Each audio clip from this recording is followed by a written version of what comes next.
I think it is an utmost important video for you. We are going to solve multiple questions on single complex compound.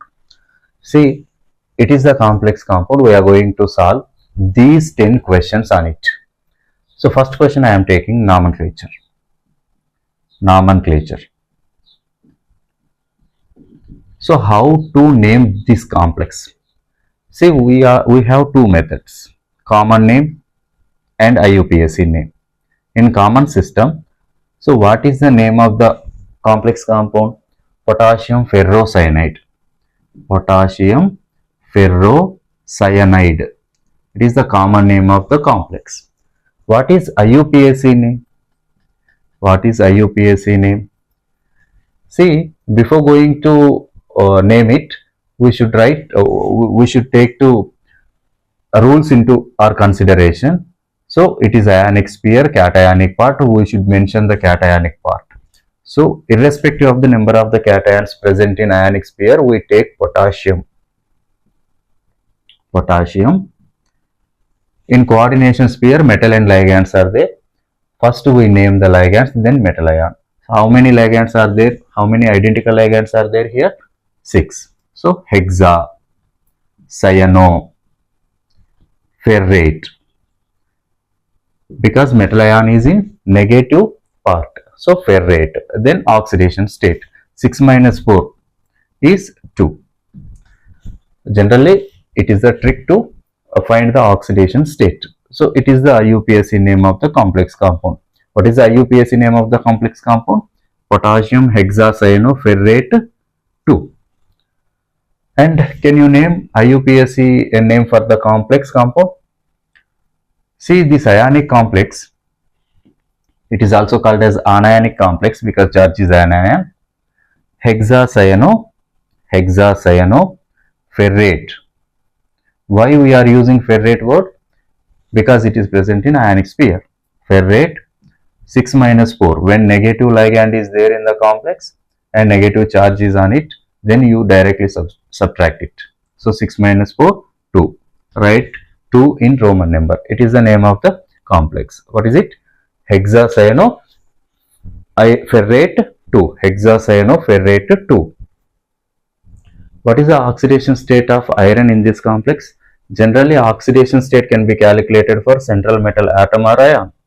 So in this 4K plus, K charge is plus 1, plus we want to calculate the oxidation state of iron. It can be X. 6 into charge of cyanide is minus 1 equal to 0. When you simplify it, so 4 plus X minus 6 equals to 0. X is equals to 6 minus 4. X is equals to plus 2. Plus 2 is the oxidation state. For this complex, how do you calculate oxidation state? X, we are going to calculate oxidation for iron. 6 into charge of cyanide is minus 1. So minus 4, charge is minus 4. X minus 6 is minus 4, X equals to 6 minus 4, X equals to plus 2. And what is the trick here? When negative ligands are there in the complex, negative charge is upon coordination sphere, you directly subtract it. 6 minus 4 plus 2. And it is the calculation of oxidation state. Now we are going to explain the stability, whether this complex is stable or not. So, you know, stability of complex can be explained on the basis of EAN. EAN was introduced by Sidgwick. What is the formula for EAN? EAN is equals to atomic number minus oxidation state of central metal ion plus 2 into number of ligands or coordination number. Number of monodentate ligands or number of electrons donated by ligands. And what is the atomic number of iron here? 26 minus oxidation state 2 plus 2 into number of ligands. Number of ligands are 6 here. 24 plus 12, 36. 36 is the atomic number of krypton. So 36 is the atomic number of the inert gas which is present in iron period. Hence, if the EAN value is equal to atomic number of that period, inert gas atomic number of that period, that should be stable. And if EAN value, if we get 36, 54, 86, means krypton, xenon and radon, if you get this EAN value, that complex is stable. More than or less than that value, that should be unstable. Hence, this complex is stable. The stability of this complex can be explained on the basis of EAN. Next question is hybridization. In this, the ground state electron configuration of iron is argon 3d6, 4s2 and 4p0. What is the oxidation state of iron? Plus 2. 2 electrons lose from 4s orbital. 4s orbital. Why? Due to less effective nuclear charge on 4th orbit. So electrons are loose from 4s orbital. Then the configuration becomes 3d6, 4s0, 4p0 after losing of 2 electrons, because iron is present in plus 2 oxidation state in this complex. And understand the nature of ligand. According to valency bond theory, if strong ligand is present in the complex, during the formation of complex, unpaired electrons are forced to be paired up against to Hund's rule. So these electrons are forced to be paired up. And see, here vacant orbitals are formed. According to valency bond theory, a metal ion can accommodate equal number of hybrid orbitals or vacant orbitals for ligands to bond formation. So there are 6 vacant hybrid orbitals are present. These undergo hybridization. So here D2sp3 hybridization. D2sp3 hybridization. How many? 6 hybrid orbitals are formed. Into these 6 hybrid orbitals, ligands, that is cyanide, can donate their electron pairs. So cyanide can donate their electron pairs and form the complex.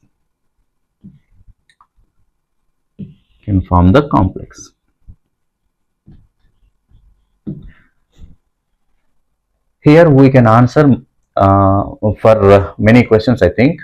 What is the hybridization in this complex? D2sp3. D2sp3. If a complex exhibits D2sp3 hybridization, what is the geometry or shape of the molecule? Octahedral. Regular octahedral, like this one. Fe, equatorial bonds and axial bonds. Octahedral complex. This complex is existing as in octahedral shape. And see, can you answer how many number of unpaired electrons present?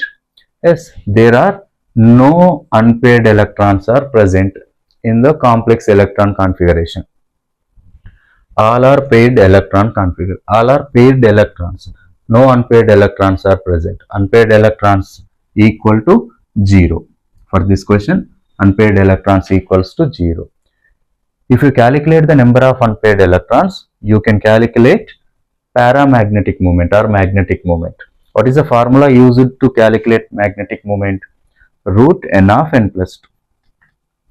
N is number of unpaired electrons. Because no unpaired electrons, it will be 0. Mu value also 0 for this. Mu value also 0 for this. So can you guess what magnetic compound it is? It is a diamagnetic compound. K4Cn FeCN6, potassium ferrocyanide, is diamagnetic substance. Why? Because it does not contain any unpaired electron. Hence it is a diamagnetic. What is the information? It shows D2sp3, octahedral in shape, number of unpaired electrons are 0, mu value also 0, and we can also answer the type of complex here. So if D is there in before the sp3, this complex compound is called inner orbital or inner d orbital complex. According to valency bond theory, it said that inner d orbital complexes are formed in presence of strong ligands. In presence of strong ligands. What are strong ligands? Strong ligands are Cn minus, NO minus, ammonia, and ethylene diamine are strong ligands. In presence of strong ligands, inner d orbital complexes are formed. So its spin value is very low, 0, almost 0. So these compounds are called low spin complexes. It is a low spin complex because spin value is very less. And I will tell you a small code here. Strong ligands form low spin complexes. Strong ligands form low spin complexes. So it is a low spin complex. And another one, it is hyperligated complex. I will tell you, strong ligands are also called as hyperligated complex. Hyperligated complex. It is hyperligated complex. If the ligand is weaker, that is hypoligated complex. And only one type of ligand is present. Hence it is called as homoleptic complex. Homoleptic complex. One type of ligand is present in this complex. It is homoleptic complex. Strong ligand is present. It is hyperligated complex. So these are the questions which we can solve from valency bond theory. So what is the hybridization? D2sp3. Is it IOC or OOC? Inner orbital complex. Is it high spin or low spin? Low spin complex. Low spin complex. Is it spin paired or spin free complex?